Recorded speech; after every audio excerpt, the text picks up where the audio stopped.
Hola amigos, bienvenidos a este nuevo video, una nueva entrevista. Hoy les traigo un tema nuevo e interesante. Vamos a estar platicando un poquito sobre la música, pero cuando eres un niño y te dedicas a estar en concursos, a estar en la facultad.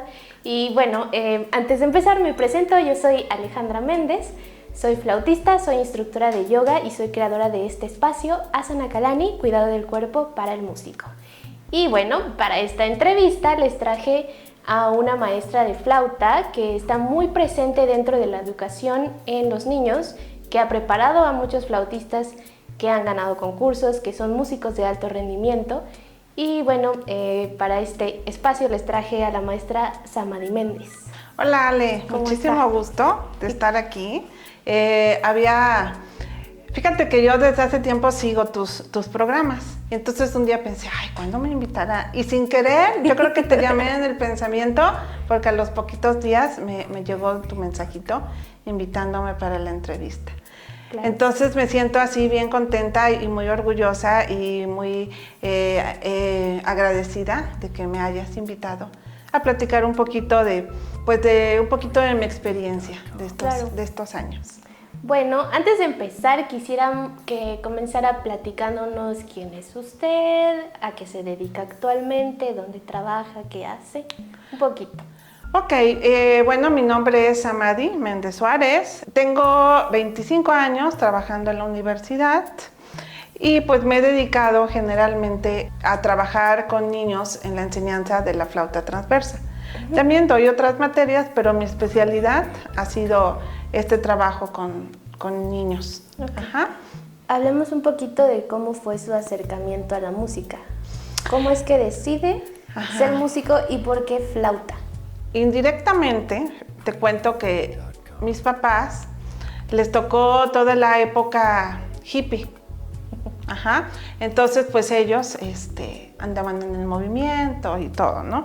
Entonces, bueno, en esa época nazco y desde muy chiquita yo siempre me acuerdo que en la casa siempre llegaba músicos, actores, bailarines, pintores, o sea, siempre había gente del medio. Uh-huh. Okay. Entonces, mi papá tenía su grupo de rock con sus amigos, pero también tocaba flauta dulce. Uh-huh. Entonces, tanto a mi hermano como a mí, desde muy chiquitos nos enseñó a tocar flauta dulce. Ajá.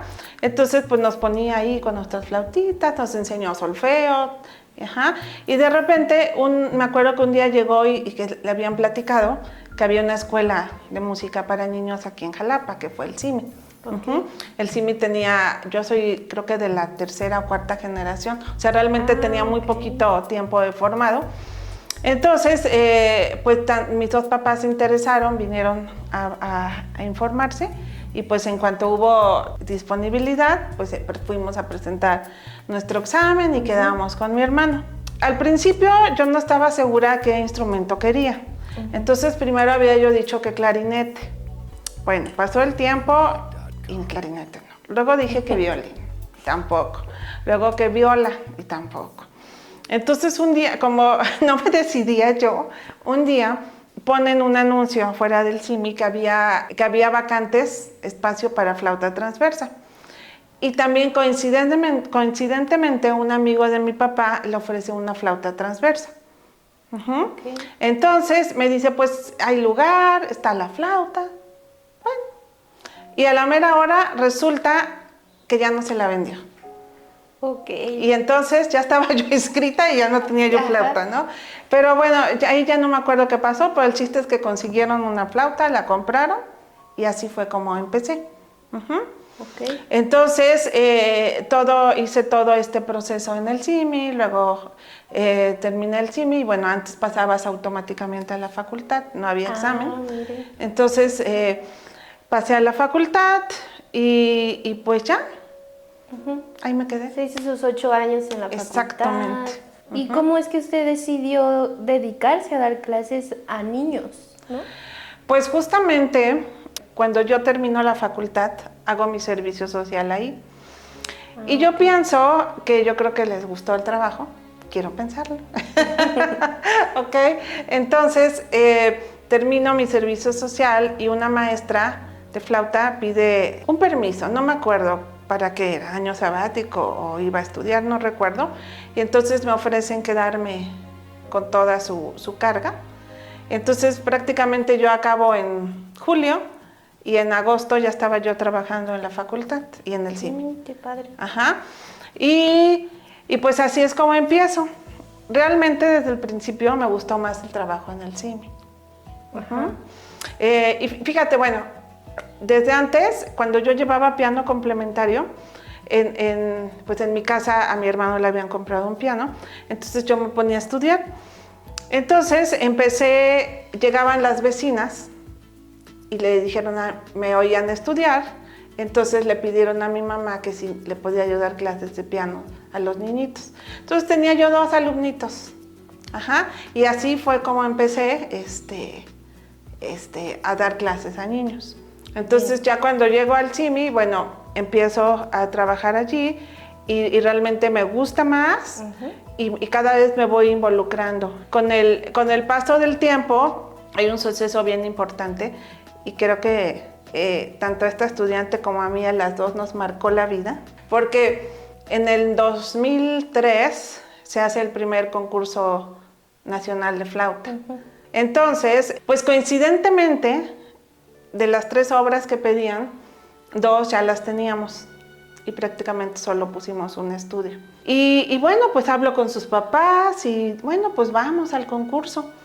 No sabíamos dónde era, o sea, íbamos así a la deriva, ¿no? A ver qué pasaba. A ver qué pasaba, ni en qué consistía y todo. Y llegábamos, y bueno, este es el primer concurso, primera ronda, segunda, tercera, y resulta que gana. Entonces, para las dos, y como te decía, ahí es el trabajo en equipo también con la familia. Yo creo que para todos fue algo así como muy, muy importante, ¿no? Claro. Entonces, a partir de allí, yo estaba muy feliz y también a ella le definió mucho su futuro. Y a partir de ahí dije, bueno, yo quiero dedicarme a este rubro de estudiantes. Claro, mira.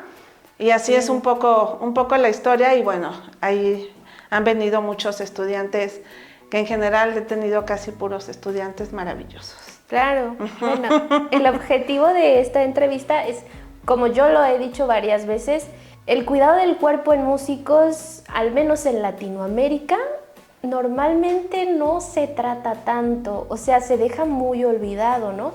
Yo recuerdo que mi primer acercamiento fue en casi el último año de la facultad, ¿no? Y concordábamos todos los estudiantes que por qué no se nos dio esta herramienta desde que empiezas tu carrera. Y bueno, usted que trabaja con niños, quisiera preguntarle, y pareciera muy banal mi pregunta, pero creo que es importante decirlo porque todavía hay músicos que piensan que pues no es importante cuidar el cuerpo, la salud no importa, ¿no? Con que toques las 24 horas del día ya es suficiente, ¿no?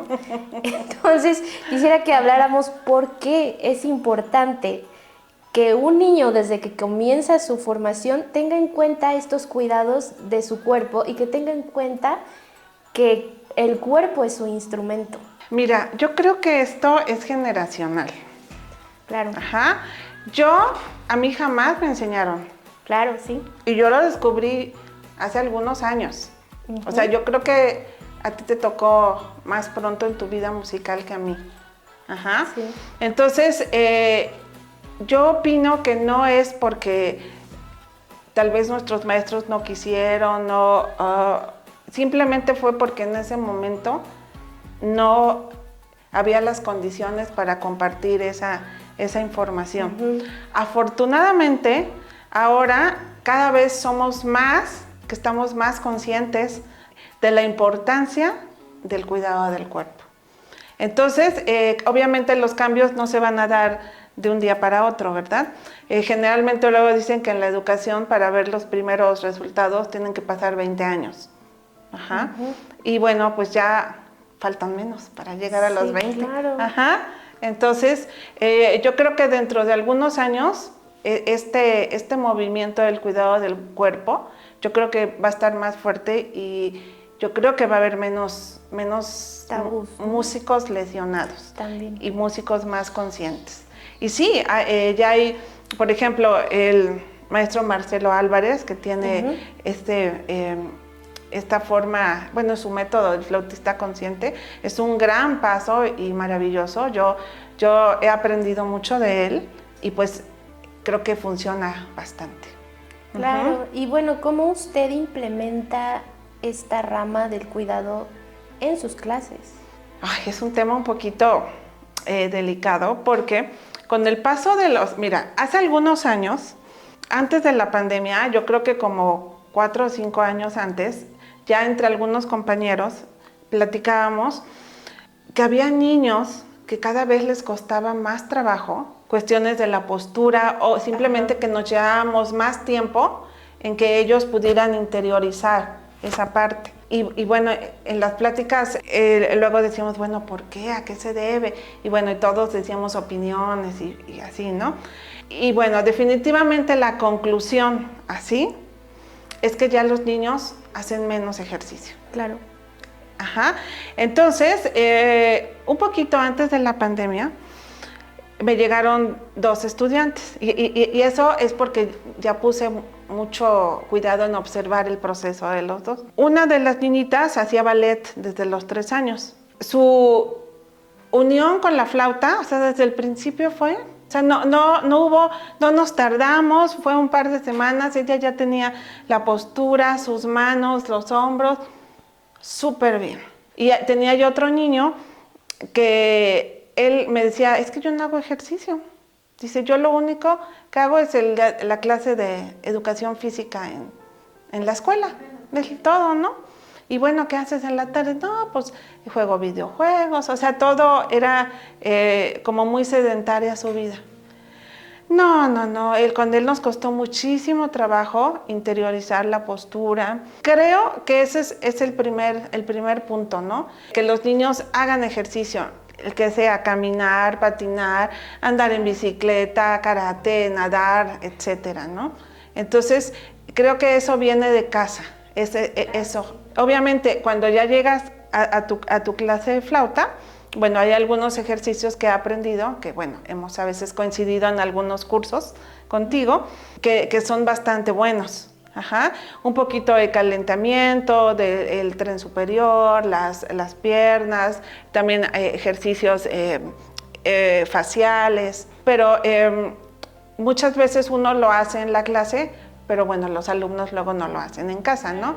Entonces sí hay que tratar de ser un poquito disciplinado y hacer una estructura en la clase para que ellos la puedan replicar de igual manera en casa, ¿no? Y muchas veces se necesita el apoyo también de los padres de familia. Sí, justo le iba a decir que hace poco tuve una entrevista donde hablábamos de que a veces el cuidado del cuerpo viene desde un origen de casa, ¿no? De los hábitos que nos inculcan nuestros padres, y si estamos pues más cercanos a hacer deporte, cuando uno quiere ir a la música y le dicen, porque bueno, yo he escuchado a algunos maestros que sí te dicen, ¿no? Haz ejercicio, ¿no? Y a veces uno piensa cuando es estudiante, ay, ¿para qué, no? Te dicen lo contrario, ¿por qué vas a perder tiempo haciendo ejercicio? Exacto, sí, exactamente. Mejor sigue estudiando tu instrumento. Efectivamente, pero yo sí pienso que si esto se implementara, estos hábitos desde que eres niño, es muchísimo más sencillo hacerlo un hábito cuando creces, ¿no? Así es. Y ya no tienes como que batallar con esta parte de que es recurrente este comentario en los músicos de, ay, qué flojera hacer ejercicio, ¿no? Y no es de qué flojera. Yo creo que sí, al principio te genera una sensación de, ay, qué flojera, ¿no? Pero conforme vas trabajando con tu cuerpo, te das cuenta de que nuestros cuerpos no están hechos para quedarse estáticos. Así es, y empiezas a ver los cambios. Ajá, y te llenas de la hormona de la felicidad todos los días, y entonces es bien bonito. Y sí, yo pienso que nuestra manera de, nuestra salud física y mental, claro que se refleja en la manera de interpretar, seas niño o seas adulto, o sea, realmente no no hay un cambio que tú digas, ay, si es niño, entonces no puede interpretar, porque claro que puede, ¿no? Porque también siente. Obviamente a su nivel. Obviamente, ¿no? Pero pueden hacerlo, ¿no? Por supuesto. Y claro que darles herramientas saludables para que tengan un mejor rendimiento musical, que se alargue, justo es lo que estaba leyendo por ahí. La diferencia entre un deportista de alto rendimiento y un músico de alto rendimiento es que un deportista se jubila a sus, ¿qué será? 30, 40 años. Un músico se jubila a sus 60, 70 años y sigue tocando en el mismo nivel, en la misma exigencia. Y pues que si pasas 70 años de tu vida inmóvil, claro que tu cuerpo le va a pasar algo, ¿no? Así es. Sí. Sí, y te digo, y por lo menos caminar. Claro. Ajá, eso es algo, Sí. algo bien sencillo. Entonces, desde que entran con usted les recomienda hacer actividad física. Sí, sí. Claro. Y yo les tengo una broma y que les digo, siempre les digo, bueno, los estudiantes que hacen ejercicio se vuelven mis consentidos. Entonces ya se me quedan viendo así. Ajá, pero, o sea, lo hago porque realmente sé los beneficios que les van a traer para tocar la flauta.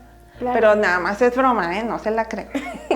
Bueno, sí, Ajá. Quisiera que habláramos un poquito porque siempre que tú trabajes con tu cuerpo, inconscientemente la mente también va a moverse. Ah, sí. O sea, quieras o no quieras, o sea, es algo que pasa, ¿no?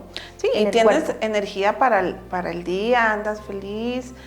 Y pues quisiera que platicáramos un poquito porque no es un secreto que cuando un niño entra a la facultad de música convive con gente que le lleva 10, 20 años y son sus compañeros de clase, ¿no?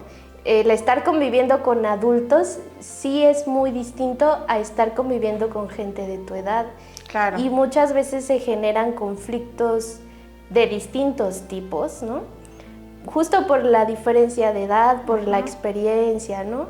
Entonces, yo quisiera preguntarle cómo usted nos recomendaría cuidar la salud mental de estos niños que tienen que estar conviviendo pues con gente más adulta, ¿no? Mira, yo considero que no hay una receta específica y creo que eso viene desde un trabajo de varios años. Los años que yo trabajo con los niños son, cuando inician su instrumento, son 5 o 6 años aproximadamente antes de que entren a la facultad, o a veces quienes no se deciden siguen tocando la flauta muy felices también. Y sigo trabajando con ellos. Obviamente este entorno es pues más tranquilo, no hay examen, me gusta mucho que participen en concursos, organizo conciertos, etcétera, y lo siguen haciendo muy, muy felices. Pero vámonos al otro grupo donde quieren seguir sus estudios musicales. Creo que este proceso, como te dije, empieza desde años atrás. Al principio uno se apoya mucho en la familia. Cuando te llega un niño a clase, generalmente a mí me gusta entrevistar a la mamá o el papá y bueno, sé un poquito más de ellos, ¿no? Ahí me doy cuenta un poco de su interés. Luego me gusta que el niño entre primero a clase solo. Claro. Y hay niños que necesitan un acompañamiento al principio con sus papás. Okay. ¿Sí? Hay quienes no. Hay quienes rapidito entienden y llevan el proceso ellos solos, ¿no? Con acompañamiento del maestro, ¿no? Eventualmente sí me gusta estar en contacto mucho con los padres, ¿no? Para irles platicando. Pasa el tiempo y poco a poco los que necesitaban acompañamiento, cada vez, si el papá entraba una vez a la clase, ahora va a entrar cada 2 semanas, ¿no? Entonces empezamos a espaciar hasta que ellos puedan ir ya solitos, sentirse responsables, ¿no? Y que lleven sus notitas y que se acuerden de su tarea, etcétera, ¿no? Justo cuando entran a la facultad, yo siento que ya tienen que estar preparados, tanto uno como el maestro de instrumento, porque aparte la clase de instrumento al ser individual, logras tener mucha cercanía, Claro. ¿sí? Y llegas a conocer muchos de los intereses de tus alumnos. Ajá. Y algo bueno, me tocó la semana pasada que me llegó un alumnito y ya le pregunté, ¿cómo te fue en vacaciones? Me dice, padrísimo. ¿Y por qué? ¿Qué hiciste? Dice, fui a San Luis Potosí a ver el concierto de Los Ángeles Azules Sinfónico. Entonces, él estaba bien feliz. Entonces, bueno, uno no puede cerrarse a que tus alumnos nada más tengan que ir a escuchar a la orquesta, música académica. Entonces, tener esta apertura para que ellos también se sientan cómodos.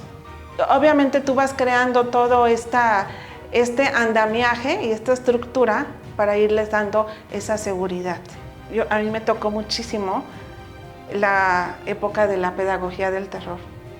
Sí, justo he estado pensando en eso, ¿no? Me tocó mucho. Entonces, mis primeros años, y yo lo reconozco y estoy consciente, uno replica exactamente como te enseñaron.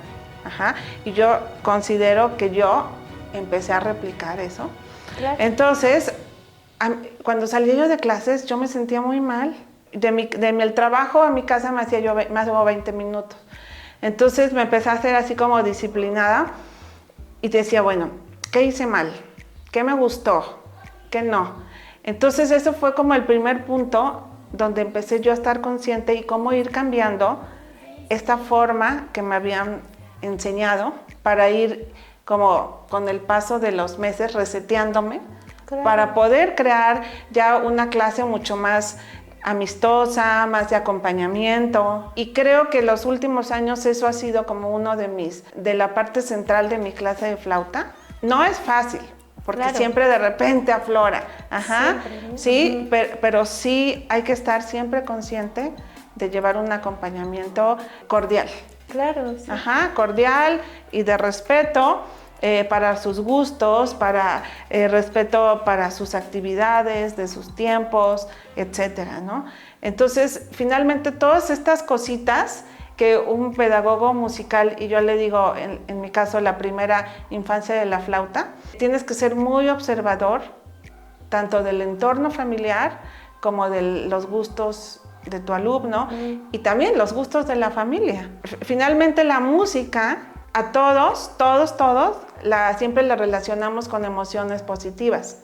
Alegría, felicidad, la familia está reunida en una fiesta. ¿Por qué tiene uno que truncar esta emoción feliz al volverla una emoción de ira, de enojo, ¿no? Claro. Entonces, creo yo que si tenemos un maestro con esta postura de pensamiento, cuando llega nuestro alumno a la facultad, creo que le va a ser mucho más fácil poder encajar en los diferentes, pues con las diferentes edades, ¿no? Porque él está seguro y está contento de lo que está haciendo. Me parece muy importante lo que está diciendo, porque yo no creo que un niño nazca con pánico escénico. Definitivamente yo tampoco. No hay un niño que diga, me van a criticar. Los niños no nacen pensando en eso. O sea, obviamente yo creo que hay una gran diferencia en que tú tengas un maestro que te haga sentir seguro, que te haga sentir escuchado y validado por lo que a ti te gusta, por quién eres, ¿no? A un maestro que niega rotundamente tus gustos, tu manera de ser, tu manera de ser física y personalmente, hace la diferencia en cuando nosotros estamos en escenario. Y a veces mucho se me pregunta dentro de este proyecto por qué a veces trato cuestiones mentales. Sí, el proyecto se llama Cuidado del Cuerpo para el Músico, pero yo tengo la certeza de que la mente está en tu cuerpo y tú no puedes hacer una separación del cuerpo y la mente porque siempre van juntos.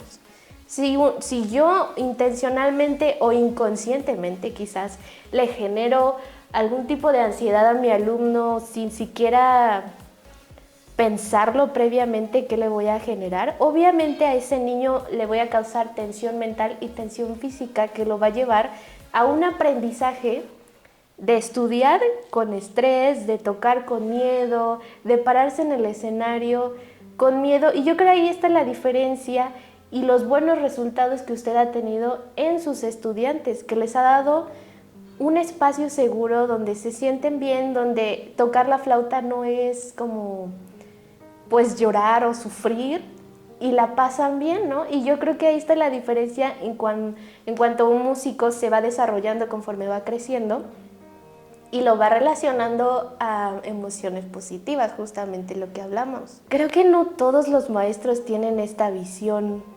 de pues cuidar a su alumno, de verlo crecer, acompañarlo, ¿no? Justo lo que decía, y pues quizás deberíamos de replicarlo un poco más, ¿no? Y a mí me parece muy interesante esto que dice que se comenzó a observar cómo daba clases. Muchas veces no tenemos esa conciencia.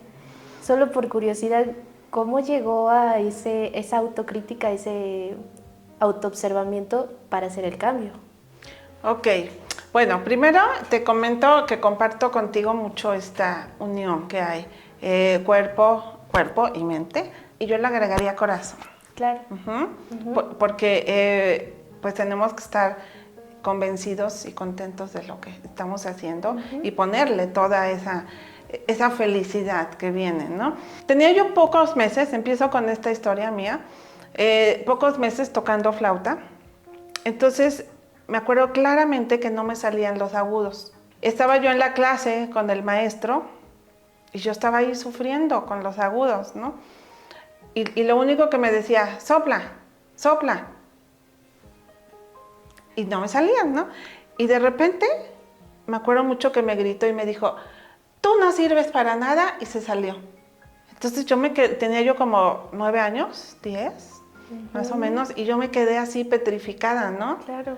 Y bueno, ya esperé, no regresó, acabó mi hora, guardé mis cosas y me fui. Entonces, cuando llegó mi papá, pues yo me puse a llorar. Entonces mi papá fue a ver al maestro y el maestro lo negó todo. Y luego otra historia, cuando toqué mi primer concierto, la primera vez que me presenté en público, nada más me dicen, tienes que estar a esta hora vestida así, llevando esto, y ya, ahí llego. Entonces ya te formas aquí y te toca entrar, así, o sea, así, todo fríamente, ¿no? Entonces entro. Yo considero, ahora que me veo como maestra, mi pieza me salía muy bien. Entonces llego, yo segura, contenta, y no podía yo respirar. Claro. Ajá, o sea, me impactó así ver el público, todo, ¿no? Una vez, entonces cuando pasa esto, cuando me caí como ese clic, justamente estaba yo dando una clase y a la niña no le salía una nota. Entonces de repente como que me invadió esa sensación de que lo mismo, ¿no? Así de que tú no sirves para nada, ¿no? Entonces yo me quedé así como, o sea, iba yo como en ese momento a decir y a explotar, ¿no? Igual como me hicieron a mí, ¿no? Entonces lo que hice, le dije, espérame, y me salí. Okay. Entonces me fui al baño. Y así como que dije, ¿por qué estoy enojada? O sea, ¿por qué? O sea, estaba yo muy enojada de que no le salía, ¿no? Entonces ya me calmé y regresé. Y en el camino, o sea, en 30 segundos dije, bueno, tengo que pensar cómo explicarle por qué tiene que hacer ella y sentir, sobre todo, para que le salga esa nota, ¿no? Entonces, a partir de ahí, fue que empecé a implementar esto de poder reflexionar sobre mi quehacer, ¿no? Y sí, justamente es tratar de sentir todas sensaciones, estar como muy receptivo, pero lo interesante es cómo las explicas. Claro. Otra cosa, regresando a la presencia en el escenario que decías del pánico escénico, precisamente por esto yo también ya implementé en mis clases hacer como prácticas, así como llegamos al escenario el primer día, agradecer, lo empezamos haciendo solos, o sea, el alumno y yo, luego invitamos a los papás, luego invitamos a más alumnos, para que esto se vuelva como de una manera más orgánica, ajá, ya para que cuando nuestro alumno llegue al escenario, ya no le caiga la cubetada de agua, como me pasó a mí, ¿no? Ajá, pero simplemente es ponerse un poco en los lugares y no olvidar, o sea, estos sucesos que nos marcaron, y yo creo que todos tenemos sucesos muy parecidos, ¿sí? ¿Y qué tenemos que hacer? Bueno, pues tal vez no vamos a innovar, pero sí vamos a hacer las cosas de una manera diferente. Y los resultados se van a notar. Sí, en algo que entiendo, usted hizo este proceso de autoobservación porque viéndolo desde afuera, fue como un total reflejo. O sea, sus clases las refleja a sus experiencias. Sí. Y se detuvo antes de reaccionar, ¿no? Y otras veces no, o sea, esa fue una, claro, pero sí. Otras veces sí, o sea, te aflora y sale, ¿no? Claro, ¿no? Pero creo que cada vez es menos. Sí, claro. Y bueno, también quisiera hablar, estábamos platicando antes de empezar justamente de esta parte que a veces se devalora el trabajo de trabajar en la música con niños, ¿no? Yo tengo un total respeto por la gente que trabaja con niños. A mí me parece una responsabilidad enorme, porque tú puedes traumatizar a un niño, pero también puedes hacer que sea el mejor intérprete y que ame la música, ¿no? Porque justamente los maestros estamos para que el niño, para que el estudiante ame la música, ¿no? Y bueno, me parece súper importante la labor que usted hace, porque trabajar con un niño no es fácil, porque un niño no sabe gestionar sus emociones. Cuando uno ya es grande, a veces no sabe cómo tratar con estos episodios, cuando hay intolerancia al error, cuando hay frustración, cuando hay ira. Entonces me gustaría abordar este tema porque creo que es muy importante y que a veces incluso los adultos no lo tenemos dominado, ¿no? ¿Cómo es que usted desarrolla esta tolerancia al error? Y lo pregunto porque en adultos también pasa que cuando estás estudiando música, te equivocas y ¿qué hacemos? ¡Ay, eres un tonto!, ¿no? ¡Ay, no sirves para esto!, ¿no? Y replicamos esa actitud mental en todo lo que hacemos. Pero eso viene desde que eras niñito y no sabías enfrentarte a ese error y aceptarlo, ¿no? Y bueno, ¿usted cómo trabaja cuando ha tenido quizás estos episodios de crisis en clase? ¿Cómo lo domina? ¿O qué hace para que lo supere, ¿no? Digámoslo. Fíjate que cuando tenía yo como año y medio dando clases, que empecé a dar clases de flauta, un día, y esto es lo más terrorífico que me ha pasado, estaba un niñito así en la clase y de repente no le salió una nota y entonces grita ¡ah! Y se tira al piso haciendo berrinche. Sí. Entonces yo me quedé, entonces lo que hice fue salir y traer a la directora porque cualquier cosa me dicen, claro, la maestra le pegó, le hizo algo, ¿no? Sí. Pero, o sea, fue así una cosa muy impactante, ¿no? Eso ha sido como lo peor que me ha pasado en ese aspecto, ¿no? De que ahí sinceramente no supe qué hacer. Claro. Y fíjate que la tolerancia al error también es un proceso que tienes que venir trabajándolo para que lo vayas aceptando. Creo que desde chiquitos todos nos enseñan esta palabra, este enunciado que dice, todo está mal, todo, todo no está mal. Tocaste una nota falsa, te comiste una ligadura, pero nada más eso. Es bien importante hacerles sentir bien que cada paso es súper importante. Claro. Porque muchas veces pasa que los papás quieren que ya toquen y yo, que es casi como que vino la hada madrina y ya tienes la flauta y automáticamente ya tocas, ¿no? Entonces, esto es un proceso que hay que empezar desde la casa, del papá, claro. de decirle. Muchas veces me dicen, y maestra, y como desde la primera clase, ¿y como en qué tiempo va a empezar a tocar? Le digo, pues, como en unos 3 o 4 años ya se va a escuchar bonito. Entonces me ponen cara de susto, ¿no? Obviamente sí. Que no, pero ya con eso ya saben, al menos yo pienso que ya saben que el proceso es un poco largo, ¿no? Desde que sacan su primera nota, o sea, siempre les estoy diciendo, bueno, ¿qué está bien aquí? ¿Qué está menos bien? Yo utilizo, no utilizo el qué está mal y qué está bien, sino lo que está bien y lo que está menos bien. Ellos se van como aprendiendo a evaluar. Ya cuando llegamos a la partitura, por ejemplo, ayer que estaba dando clase a un estudiante, solo hubo un pedacito que le estaba causando un conflicto por una respiración y así como que, ay, no. Le digo, a ver, tranquilo. Le digo, mira, tu solfeo está muy bien, tus ligaduras están muy bien, esto está muy bien. Le digo, solamente vamos a concentrarnos allí. Y una vez que tienes ahí controlado, todo sale. Y efectivamente, lo trabajamos unos minutos y todo salió su pieza. Pero sí, es importante quitar este enunciado de todo está mal. Igual, te digo, es un proceso que nos lleva varios años. No nos va a llevar una clase, nos va a llevar 3 claro. años, 4 años, 5 o más. La vida a veces te puede tomar ese proceso. Y me gustaría comentarle, según los estudios de neurociencia, en cualquier ámbito que hagas, no importa qué estés haciendo, lo natural de la mente es que siempre la mente quiere hacer lo mejor posible. Ah, sí. No hay una persona que diga, lo quiero hacer lo más feo que se pueda, ¿no?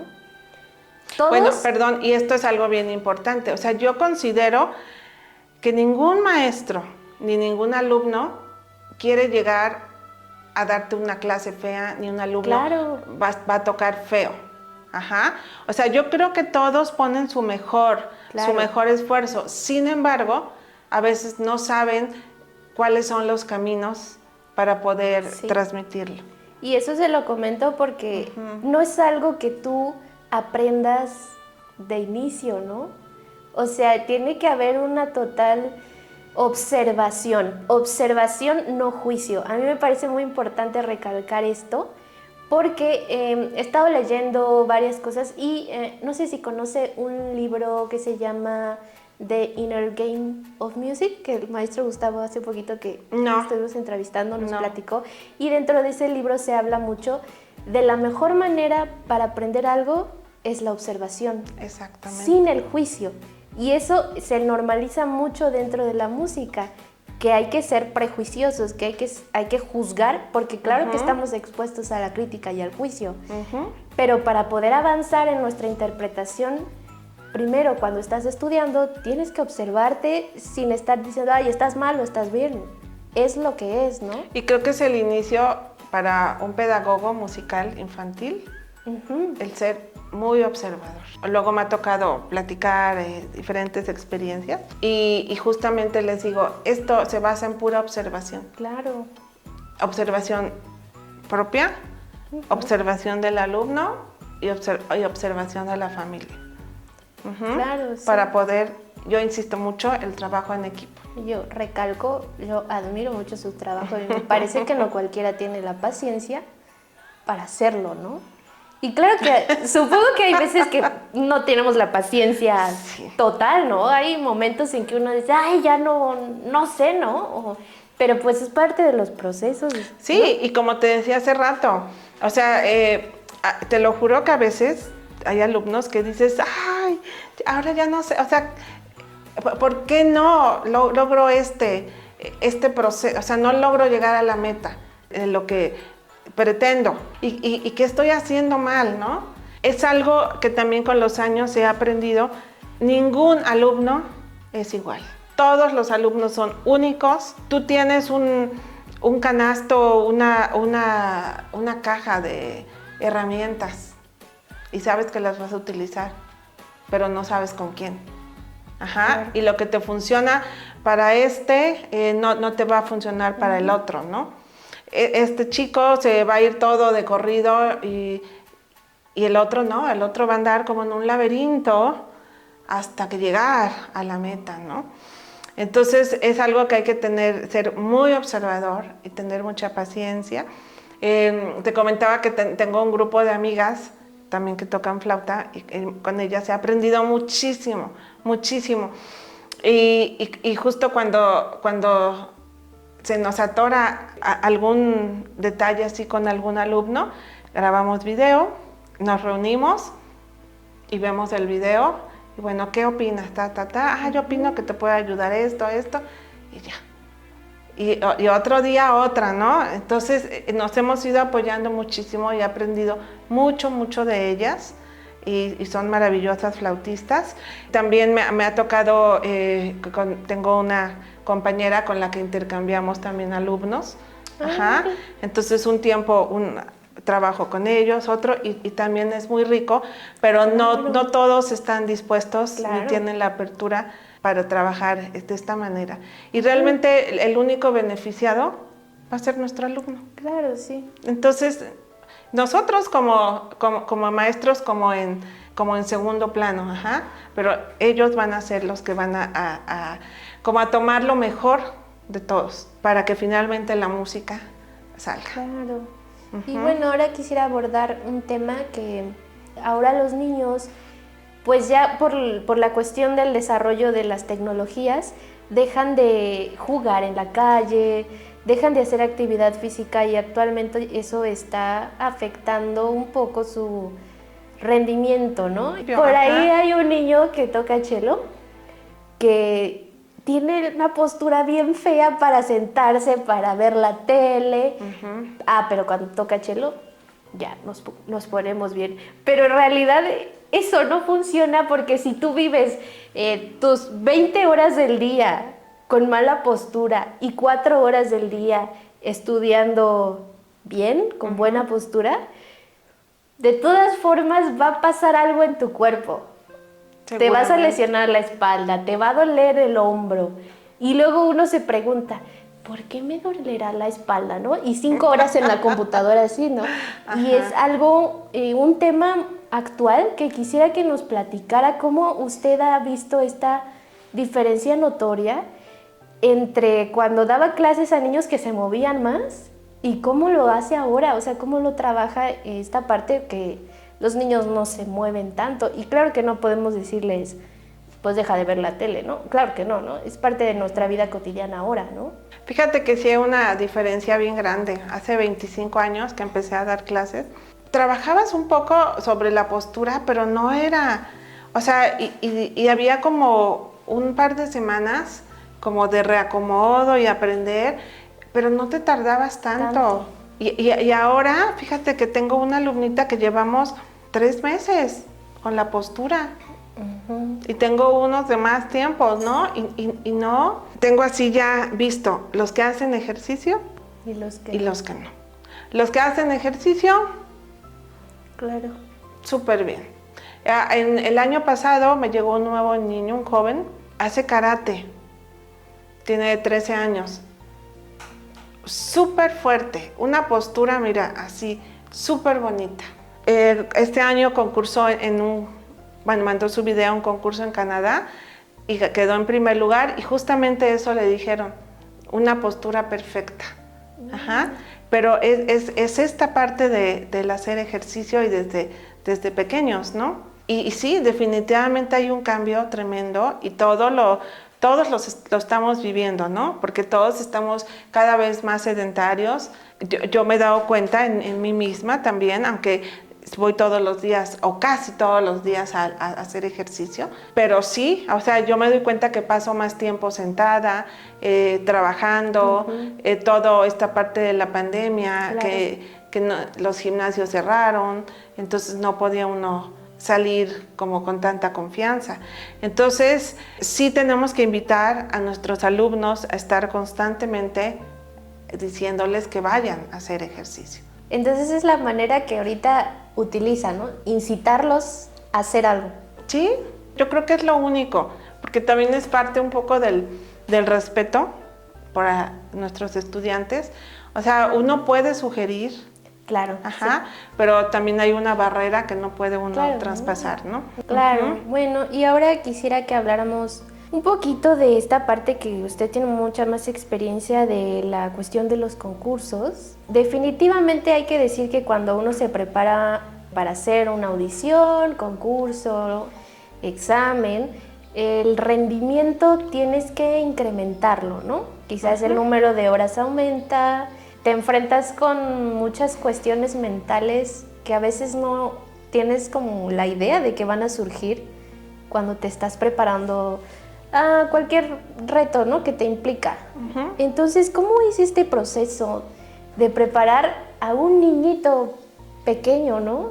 A que se enfrente a un jurado que lo va a enjuiciar y que le va a decir si es primer, segundo o tercer lugar? ¿Cómo usted los encamina a que estén ahí parados y que estén presentes, tocando, concentrados, ¿no? Todo lo que cuento es parte de mi experiencia. Claro. En la educación no hay nada que digan esto es la verdad, claro, sí. Y esto es lo único, ¿sí? Todo lo baso en mi experiencia, en cómo han pasado estos años. Entonces tampoco, a lo mejor para algunas personas resulta diferente. Llegué al mundo de los concursos y a partir de allí, y es un poquito como emocionante y me gusta mucho el proceso que se hace para el concurso. De todos mis alumnos, generalmente elijo 1 o 2, ¿sí? Para cierto concurso. Trato como de ir cambiando quiénes.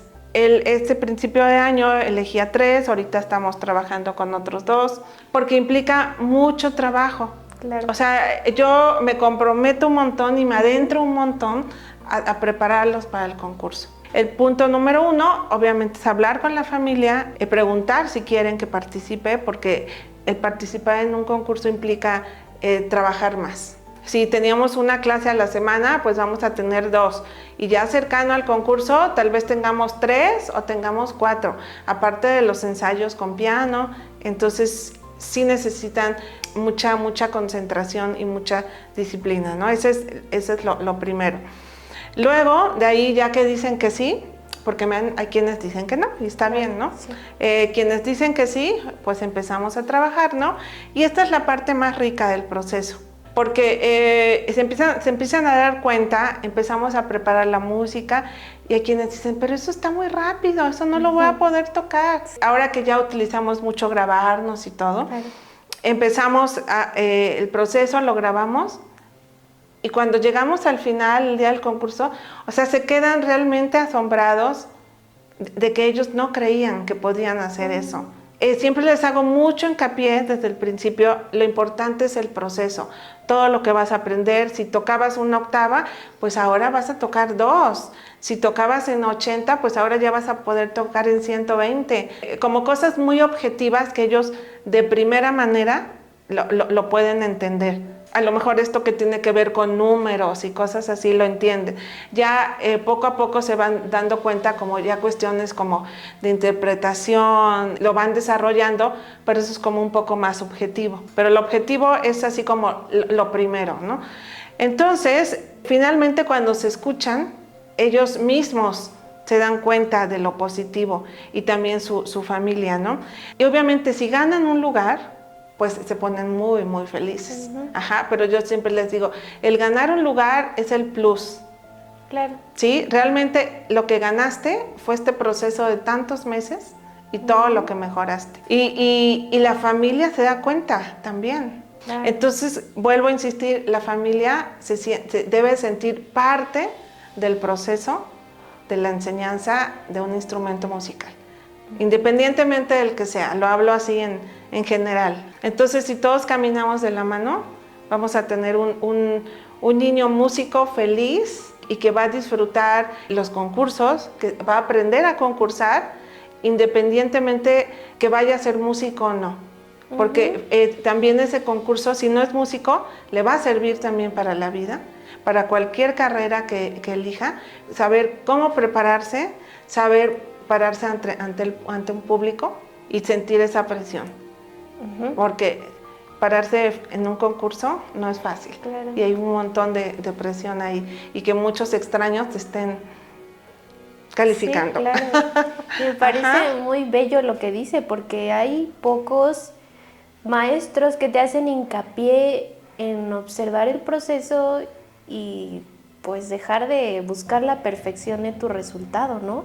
Y eso es lo que se repite mucho dentro de las lesiones, que a veces pareciera que la lesión viene de una mala postura, y sí, pero también son otras cosas. O sea, la mayoría de la gente que yo he entrevistado que se ha lesionado es porque en ese momento estaba preparando su examen de titulación o se estaba preparando para una audición muy importante y la carga de estrés era tan grande por tener ese resultado, por alcanzar ese nivel que tú tienes en la mente, y como implicaba un esfuerzo físico tremendo, entonces viene la lesión, ¿no? Y le comento, me parece muy bello que haga esta dinámica de que amen su proceso, porque pocos es que nos lleva de esta manera cuando somos estudiantes o cuando somos más pequeños así, ¿no? Y creo que ahí está la diferencia entre que llegue un niño tocando en un concurso contento a ver a un niño que llega con miedo, con estrés, con pánico, ¿no?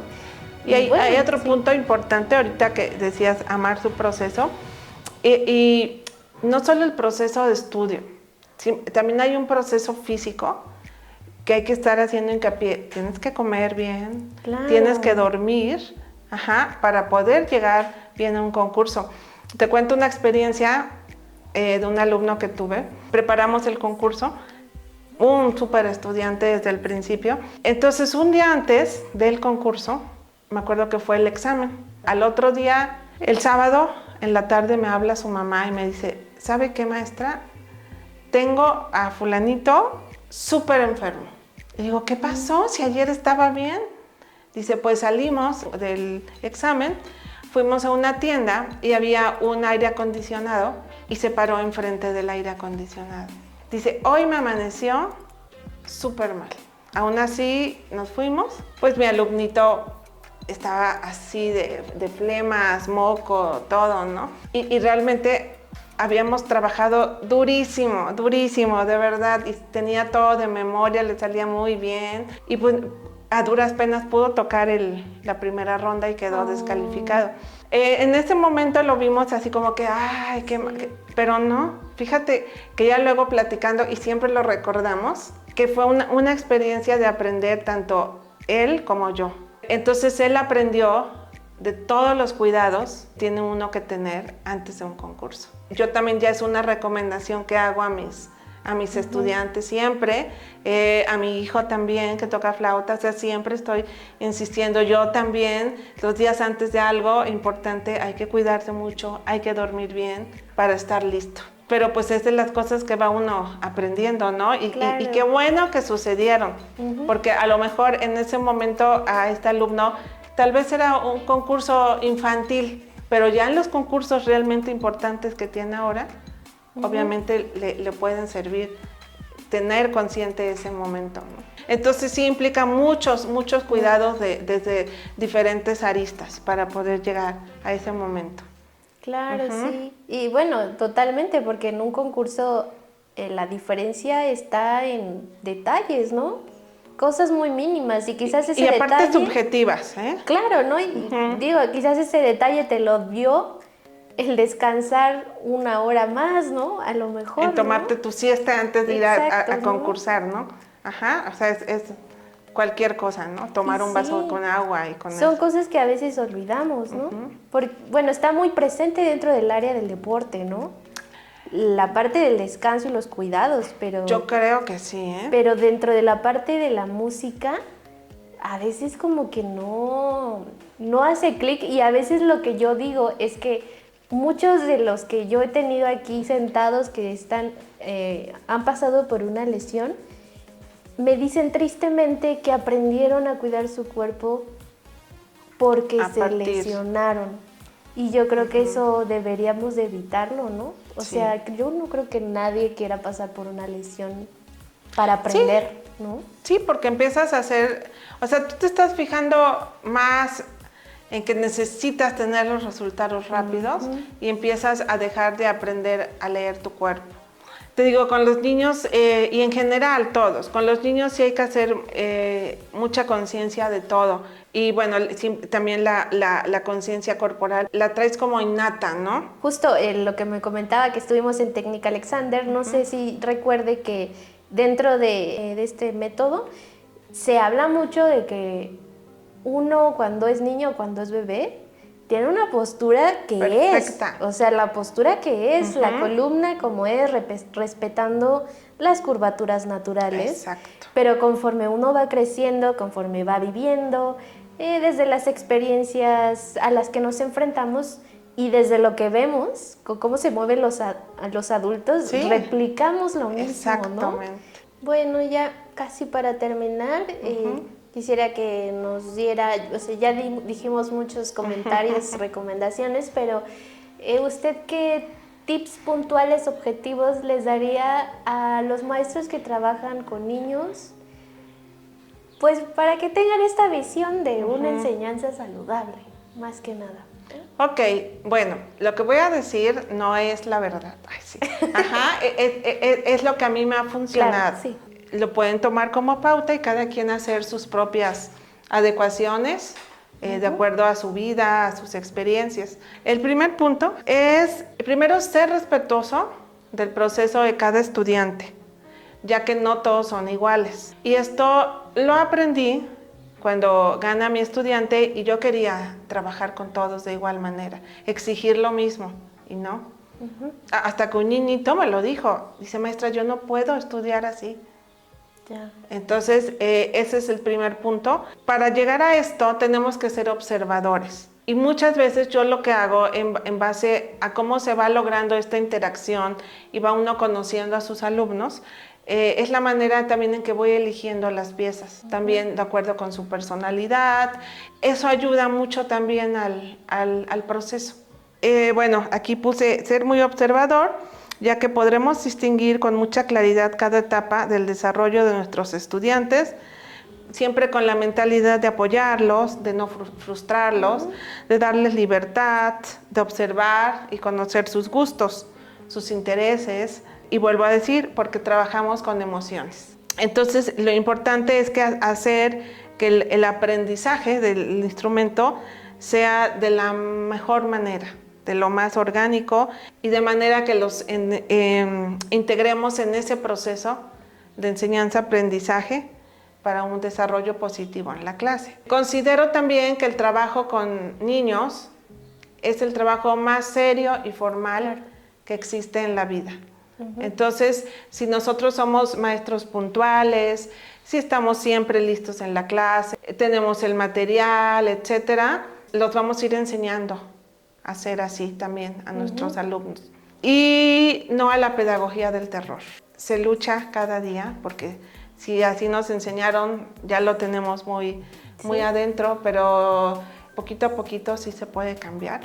Finalmente, tener en cuenta que no todos nuestros alumnos van a ser músicos. Tal vez uno va a ser músico, pero los otros no. Pero simplemente hay que respetar el proceso de todos. Entonces, no hay necesidad de menospreciarlos porque son parte importante. Y bueno, pues disfrutar mucho a nuestros alumnos. Claro. Y siempre nuestros alumnos son maravillosos. Los últimos años también he trabajado con adultos. Es un trabajo muy rico, muy diferente. Hay un punto en común que tienen niños y adultos que confían en tus enseñanzas. Entonces, por lo mismo, vuelvo a decir que hay que ser muy serio en lo que vas a enseñar y ellos lo van a hacer muy bien. Y no significa que por el ser adultos no lo van a poder hacer. Al contrario, los adultos están luchando porque ya rompieron esa barrera de atreverse. Y obviamente también ellos llevan su ritmo. Y bueno, finalmente, mi única red social es el Facebook, Samadi Méndez Suárez, así me encuentran. Y bueno, pues ahí tengo mi estudio particular también, se llama Flauta Viva. Y bueno, afortunadamente he podido a lo largo, a raíz de la pandemia, ya no nada más tengo alumnos de Jalapa, Coatepec, sino he tenido alumnos de Venezuela, de Chile, tengo alumnos, ahorita tengo una alumna en Guatemala, tengo una alumna en Alemania. pues ahí me pueden seguir. Esta fue nuestra entrevista con la maestra Samadhi Méndez, que yo creo que todo lo que compartió es súper valioso y bueno, yo espero que todos los que son maestros y alumnos lo vean porque nos sirve de igual forma, ¿no? Vamos a estar etiquetando todas sus redes sociales para quien quiera ir a consultarle algo, tomar clases con la maestra, no sé, platicar, pues ahí se la vamos a dejar. Y bueno, pues este sería nuestro video, nuestra entrevista con la maestra Samadhi Méndez. Y bueno, antes de irnos, recuerden que tenemos Facebook, Instagram, TikTok y YouTube. En todas las redes sociales estamos como @asana.kalani. Y bueno, ahí pueden encontrar todo el contenido que tiene que ver con la salud física y mental del músico. Ahí se los dejo. Yo me presento, yo soy Alejandra Méndez Carrera, soy flautista, soy instructora de yoga y soy creadora de este espacio. Y muchas gracias por los que se quedaron hasta el final. Nos vemos en una nueva entrevista. Miércoles a las 6 de la tarde van a tener disponible en YouTube y Facebook. Y bueno, adiós.